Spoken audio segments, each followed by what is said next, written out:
Hello students, welcome to my channel. तो आज की वीडियो में मैं BA third semester English literature का नया सिलेबस बताने वाली हूँ। 2024-25 का जो न्यू बैच है तो उनका जो इंग्लिश लिटरेचर का सिलेबस है बीए थर्ड सेमेस्टर में, वो मैं आज की वीडियो में बताने वाली हूँ।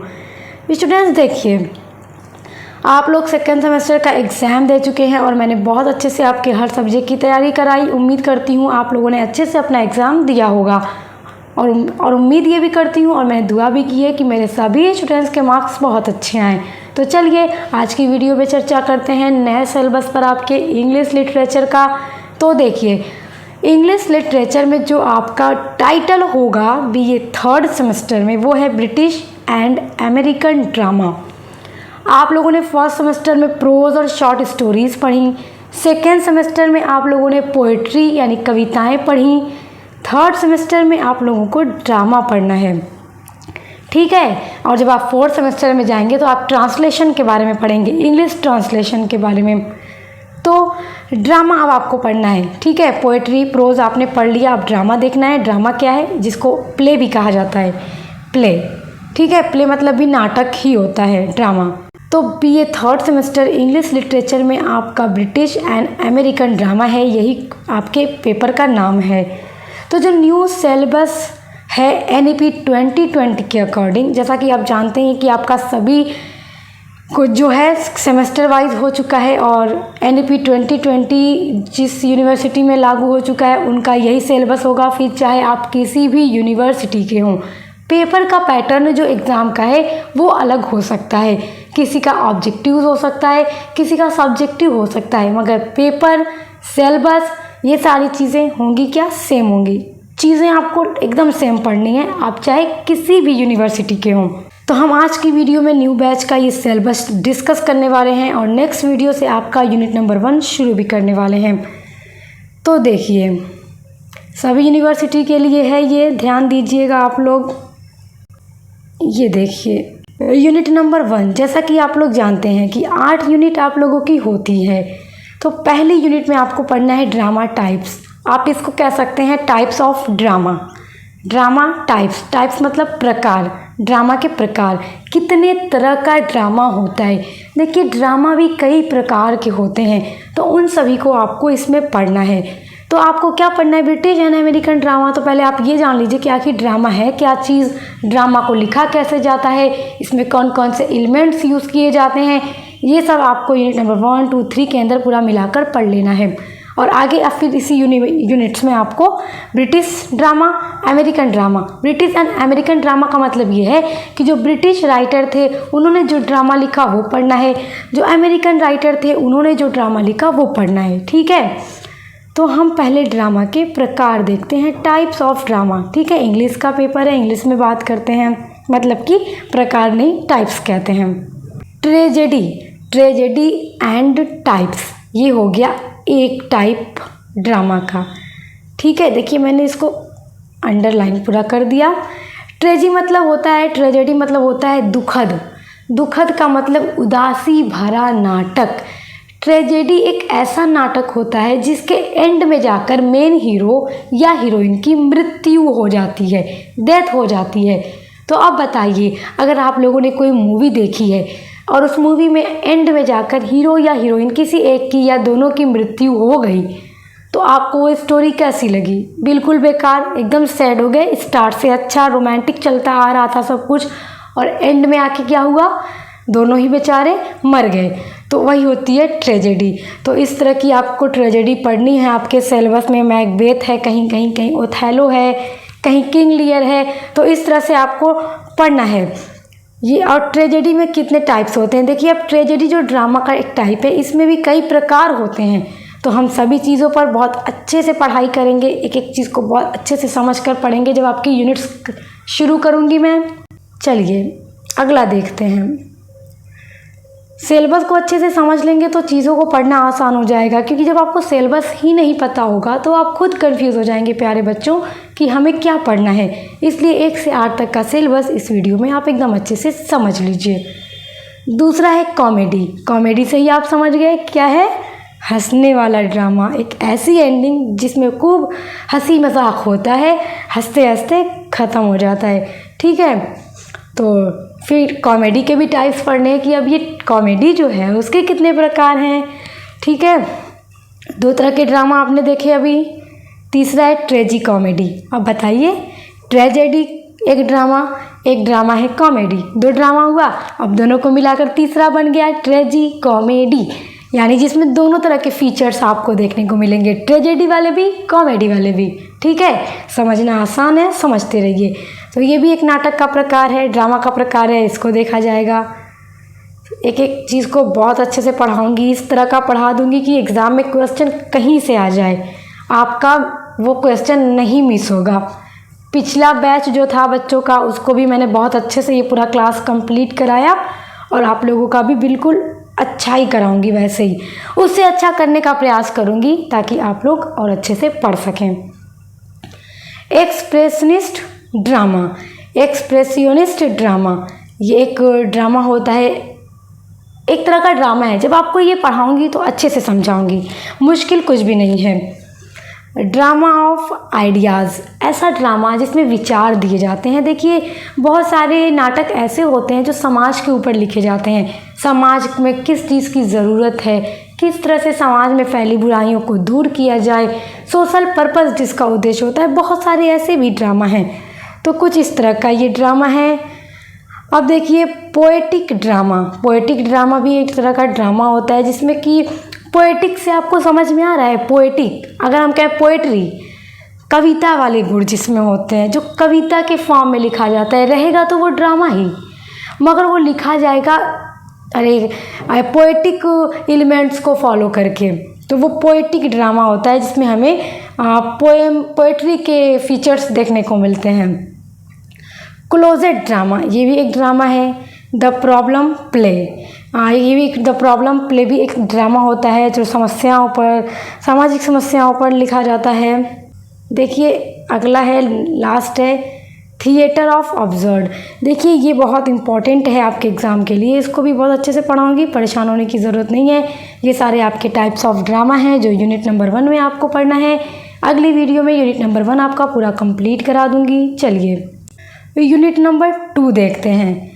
Unit number 2, elements of drama. Unit number 1, types of drama. ठीक है, unit number 2, elements of drama. Elements मतलब होता है तत्व। क्या होता है? तत्व। ठीक है, तत्व।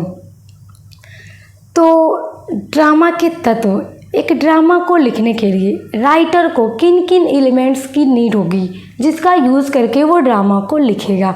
देखिए, जैसा ड्रामा लिखता है राइटर वैसे एलिमेंट्स यूज़ करता है, तो वो चीज़ें अब आपको इसमें देखनी है। ठीक है, देखिए, authorial intrusion, authorial intrusion very important element है। देखिए, जहाँ लिखित परीक्षा होती है वेरी शॉर्ट में ये सारे पूछे जाते हैं, लॉन्ग में मुश्किल है मगर वेरी शॉर्ट में पूछ देगा। Define authorial intrusion, define cacophony, define circumlocution, तो ये सारी चीज़ें पूछती हैं, तो आप लोग को अच्छे से पढ़ना होगा। इतने अच्छे तरीके से कम वर्ड्स में आपको बता दूंगी कि आपके दिमाग में ऐसा बैठ जाएगा कि आप उसको भूलेंगे नहीं। अच्छे से बीए के हर सब्जेक्ट को पढ़ने के लिए मेरे चैनल सक्सेस मास्टर पॉइंट के साथ जुड़े रहिए। चलिए आगे देखिए, दूसरा है कैकोफोनी। ये बड़ा अच्छा है, सीधे सीधे चीज़ें हैं, एक बार में आप जान जाएंगे। सर्कमलोकेशन, जब राइटर घुमा फिरा कर किसी बात को करे तो उसको हम सर्कमलोकेशन कहते हैं। कॉन्फ्लिक्ट्स, जो संघर्ष आ जाता है ड्रामा के अंदर। डिक्शन का मतलब शब्दों का चयन करना कि किस तरह के शब्दों का प्रयोग करके आप ड्रामा को लिखेंगे। एपिलॉग, एपिथेट, यूफेमिज्म, यूफोनी, मेलाप्रोपिज्म, ये सारे हैं elements of drama. This is very important for your exam and इसको मैं इतने अच्छे से समझा दूंगी कि आप आसानी से इसको एग्ज़ाम में लिख लेंगे। उसके बाद आप आगे भी चले जाएंगे तो चीज़ें आपको याद रहेंगी। ठीक है, unit number 3, literary terms drama. Bracket में ड्रामा है, मतलब कि ड्रामा के literary terms, literary terms of drama आप ये भी कह सकते हैं। तो कौन कौन से लिटरेरी टर्म्स का यूज़ होता है, बड़े अच्छे अच्छे हैं यहाँ पे, आप जब पढ़ेंगे तो आपको बड़ा अच्छा लगेगा। वैसे जो ड्रामा होता है कितना इंटरेस्टिंग होता है, जो नाटक होता है, आप लोगों ने ड्रामा देखा भी होगा, बहुत सारे स्टूडेंट्स तो रोज़ देखते होंगे। थोड़ा पढ़ाई पे भी ध्यान दीजिए, पढ़ लेंगे तो फिर ज़िंदगी भर आपके आराम ही आराम होगा। थोड़ा सा संघर्ष कर लीजिए जीवन में। आज आप लोगों के पास वक्त है, जब वक्त हाथ से निकल जाता है तो मुश्किल हो जाता है फिर वो चीज़ें करना भी। आज वक्त है, अच्छे से पढ़ाई कर लीजिए, बहुत आगे जाइए, पढ़ के कामयाब होइए। पहला है फ्लैशबैक। देखिए ये सारी चीज़ें ना बड़ी सिंपल हैं, आपको जब ये पढ़ाऊंगी ना मूवी का एग्जाम्पल देके आप एक बार में इस चीज़ों को समझ जाएंगे। ड्रामा का एग्जाम्पल देके, क्योंकि आपको ऐसा लगेगा ना चीज़ें सामने हो रही है, मैं समझ गया, मैं समझ गई। दूसरा है फॉइल। तीसरा है foreshadowing, hubris, hyperbaton, motif, nemesis, periphrasis, portmanteau, prologue, epilogue. बहुत सीधे सीधे हैं, परेशान मत होइएगा। ये हो गया यूनिट नंबर 3। यूनिट नंबर 4 में भी लिटरेरी टर्म्स ऑफ ड्रामा ही हैं। Unity of time. Unity of time देखिए ये ना unity of time, place and action, इसका मतलब होता है कि बहुत सारे राइटर्स ने, जैसे कि मैं आपको बता दूं अरिस्टोटल की एक बहुत ही फेमस बुक है पोएटिक्स, तो उसमें उन्होंने इनके बारे में बताया है कि जैसे जो नाटक होना है कैसे टाइम में लिखा जाना चाहिए, कि टाइम बहुत लंबा ना हो, कि चीज़ें लोगों को, रीडर को अच्छे से समझ में आ जाए, ऑडियंस को।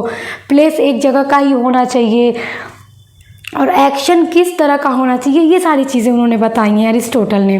तो देखिए अरिस्टोटल को जो चाहने वाले थे, उनके फॉलोअर्स थे, उन्होंने इसको फॉलो किया। उसके अलावा बहुत सारे राइटर्स ने यूनिटी ऑफ टाइम, प्लेस और एक्शन को फॉलो नहीं किया है। सेटिंग का मतलब सेटिंग के अंदर टाइम एंड प्लेस दोनों आ जाते हैं, कि किस तरह की सेटिंग होना चाहिए, कैसा स्थान होना चाहिए, ड्रामा को शूट करने का टाइम क्या होनी चाहिए। स्पूनरिज्म का मतलब ये होता है कि देखिए कभी कभार हम कुछ बोलते हैं तो हमारी ज़ुबान लड़खड़ा जाती है, तो हम उल्टा बोल देते हैं। जैसे फॉगी डे हमें कहना है, फॉगी डे, तो हमने डॉगी फे कह दिया, तो हमारा जो फॉगी वाला डे था, फॉगी वाला फ था, वो डे के बदले फे में चला गया, और डे वाला डॉगी फे हो गया, फॉगी डे, तो ये मेरी ज़ुबान लड़खड़ा गई। तो इस तरह की जो चीज़ें होती हैं वो स्पूनरिज्म कहलाती हैं। तो एक राइटर थे जिन्होंने इसका यूज़ किया और वहीं से, उन्हीं के नाम से इसका नाम पड़ गया। तो ये एक लिटरेरी टर्म्स ऑफ ड्रामा हो गया कि ज़ुबान जब लड़खड़ा जाए तो वो स्पूनरिज्म होती है। स्टेज डायरेक्शन का मतलब ये होता है कि अगर आप किसी मूवी को या ड्रामा को शूट करवा रहे हैं स्टेज पर, तो हीरो, हीरोइन, विलेन सारे लोग होते हैं एक ड्रामा के अंदर। तो कौन कैसे एक्टिंग करेगा, किसको क्या बोलना है, कब किसके ऊपर लाइटिंग का फोर्स ज़्यादा होगा, लाइटिंग किधर से जाएगी, किस हीरो के ऊपर, किस हीरोइन के ऊपर, किस विलेन के ऊपर लाइटिंग ज़्यादा करना है, दृश्य कैसा होगा, पूरा बैकग्राउंड, ये सारी चीज़ें स्टेज डायरेक्शन के अंदर आती हैं। उसके बाद है सिंटैक्स, ये भी आपको करा दिया जाएगा। फिर देखिए थीम तो आप जानते ही हैं कि पूरी स्टोरी या जो ड्रामा है वो लिखा जाता है ना, पहले एक शुरुआत से एंड तक लिखा जाता है, उसकी विषय वस्तु होती है, उसी पर पूरी स्टोरी बेस्ड होती है। तो कोई भी डायरेक्टर भी जो होते हैं, सीरियल बनवाते हैं या मूवी, तो वो पहले पूरी चीज़ों को लिखते हैं, उसकी थीम तैयार करते हैं, फिर जाकर वो शूट होता है। अंडर स्टेटमेंट, उसके बाद है वेरिसिमिलिट्यूड, ये सब है लिटरेरी टर्म्स ऑफ ड्रामा जो यूनिट नंबर 4 में आपको पढ़ने हैं। तो 3 और 4 में लिटरेरी टर्म्स पढ़ने हैं आप लोगों को। उम्मीद करती हूँ यूनिट नंबर 4 तक आप समझ गए। अब यहाँ तक आपने ड्रामा के प्रकार, ड्रामा के टर्म्स, ड्रामा के एलिमेंट्स समझ लिए। तो यूनिट नंबर 5 से अब आपको ड्रामा पढ़ना है। ड्रामा तो इतना इंटरेस्टिंग आपके सिलेबस में दिया गया है कि पढ़कर आपको मज़ा आ जाएगा। ब्रिटिश ड्रामा है विलियम शेक्सपियर का नाम ना आए इंग्लिश लिटरेचर में, ऐसा हो सकता है, बहुत ही फेमस थे, बहुत ही प्रसिद्ध, पॉपुलर हैं। बिना इनको पढ़े आपका बीए कंप्लीट नहीं हो सकता, ये चीज़ याद रखिएगा। विलियम शेक्सपियर आप लोगों ने सेकेंड सेमेस्टर में पढ़ा, इनका सोनेट पढ़ा, let me not to the marriage of true minds, जिसको ट्रू लव भी कहते हैं। सच्चे प्यार का ऐसा वर्णन किया है विलियम शेक्सपियर ने कि बस क्या मैं आपको बताऊं, मुझे तो बहुत पसंद है। आपको पसंद है तो आप कमेंट करके ज़रूर बताइएगा। और अगर आपने नहीं पढ़ा है, आपसे मिस हो गया और आपने ऐसे ही एग्ज़ाम दे लिया तो बड़ी बुरी बात है, पढ़ लेना चाहिए, ठीक है।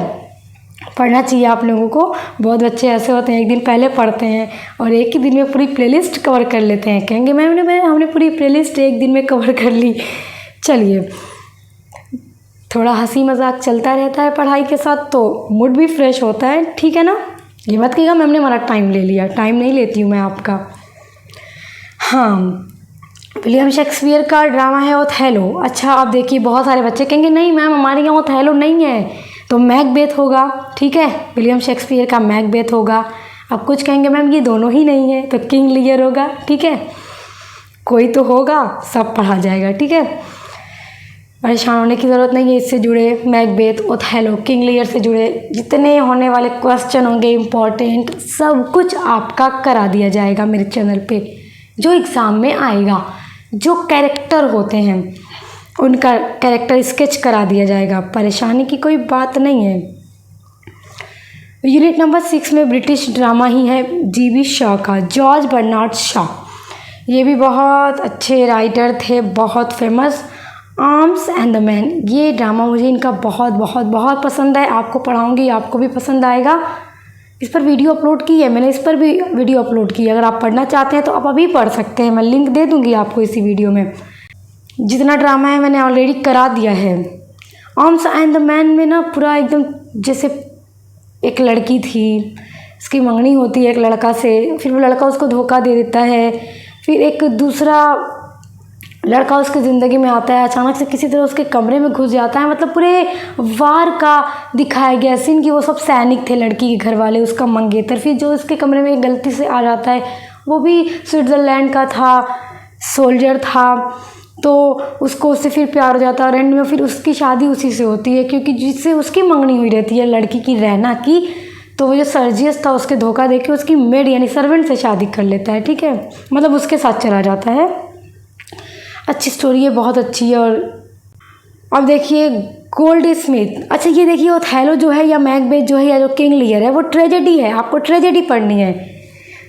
और ये कहीं ना कहीं आप कॉमेडी कह सकते हैं, रोमांटिक कॉमेडी कह सकते हैं, इस तरह से आप कह सकते हैं। गोल्ड स्मिथ का है शी स्टूप्स टू कंकर, ये कॉमेडी ड्रामा है आपके सिलेबस में, बहुत अच्छा, सिर्फ हंसी मजाक ही तो इसमें है, बहुत अच्छा है। तो देखिए अब हर तरह के ड्रामा आपको पढ़ने हैं। अब देखते हैं आपका यूनिट नंबर 7, ठीक। यूनिट नंबर 7 में है अमेरिकन ड्रामा। ब्रिटिश ड्रामा आपको 5th and 6th में पढ़ना है। T.S. इलियट जो कि अमेरिकन राइटर थे, इनका है मर्डर इन द कैथेड्रल, बहुत अच्छी ये इनका ड्रामा है, हिस्टोरिकल ड्रामा है ये। मैंने ये भी पढ़ा दिया, अगर आप पढ़ना चाहते हैं तो देख लीजिएगा। मैं इस पर ऑलरेडी एक वीडियो अच्छे से अपलोड करूँगी आपके लिए, परेशान मत होइएगा। अब देखिए यूनिट नंबर 8 है अमेरिकन ड्रामा में टेनेसी विलियम्स का ड्रामा है ए स्ट्रीट कार नेम डिज़ायर। देखिए दिख रहा है, हाँ अब दिखा, ए स्ट्रीट कार नेम डिज़ायर। देखिए ये इसलिए ऐसा नाम है, इसमें जो लड़की थी, जो मेन कैरेक्टर थी इस ड्रामा में, उसको ना जो लड़का देखती थी उसे प्यार हो जाता था और फिर वो उस पर मरने लगती थी, उसे शादी करना चाहती थी। यहाँ तक कि उस लड़की की शादी होती है तो उसके हस्बैंड की डेथ भी हो जाती है और फिर दूसरे लड़का से ये प्यार करने लगती है, उसे किस भी करती है, देखती है। तो मतलब बहुत अजीब सा, मतलब उससे ना जिस लड़के को देखती वो फिदा हो जाती। इसीलिए है ए स्ट्रीट कार नेम डिज़ायर, मतलब ए स्ट्रीट, इसमें मतलब है गली, कार मतलब तो अब कार होता है, नेम डिज़ायर मतलब ऐसी जिसकी डिज़ायर मतलब इच्छा होता है, जिसकी इच्छाएं नहीं ख़त्म होती थी, ठीक है, कुछ इस तरह का। फिर अगला है आर्थर मिलर का द प्राइस, यानी कि मूल्य, फर्नीचर के मूल्य की इसमें पूरी बात की गई है। फर्नीचर था, 2 भाई थे, वो बेच रहे थे और उसी फर्नीचर के मूल्य को इसमें लगाया जा रहा था, जो कि आर्थर मिलर का बहुत अच्छा ड्रामा है। इसको भी मैंने पढ़ा दिया, आप पढ़ लीजिएगा, मैं सब दे दूंगी लिंक आपको इसी वीडियो के डिस्क्रिप्शन बॉक्स में। और अगली वीडियो से आपका यूनिट नंबर 1 शुरू कर दिया जाएगा। पूरा 8 यूनिट आपका एकदम अच्छे से आपको यहाँ पर सक्सेस मास्टर पॉइंट में मिल जाएगा। तो अच्छे से पढ़ाई करने के लिए आप चैनल के साथ जुड़े रहिए। उम्मीद करती हूँ सिलेबस आप समझ गए होंगे। और इसी तरह sociology, history, political science, ancient history, other जो भी सब्जेक्ट आप पढ़ते हैं, हिंदी गद्य आपको पढ़ना है, कोई भी सब्जेक्ट आप पढ़ रहे हो चैनल पे, उसके लिए विजिट कीजिएगा। आपको हर सब्जेक्ट की क्लास फुल मिलेगी, क्योंकि हर सेमेस्टर का पूरा बैच मैं कंप्लीट करवाती हूँ। तो अब मिलते हैं नेक्स्ट वीडियो के साथ।